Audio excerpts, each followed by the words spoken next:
হ্যাঁ গাইস, ঈদ মোবারক।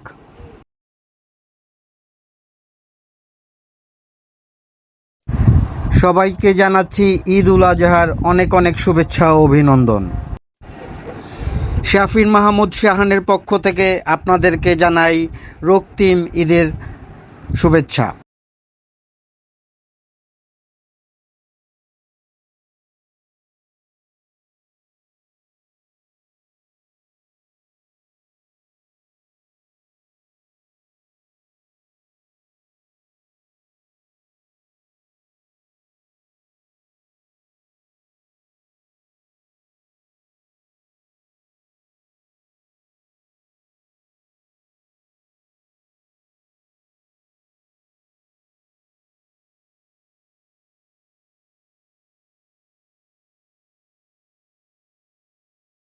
রহমতময় বরকতময় হোক আপনাদের ঈদ উল আজহা, এই কামনায় এস অ্যান্ড এফ এন্টারটেইনমেন্ট থেকে আমি মানিক তালুকদার।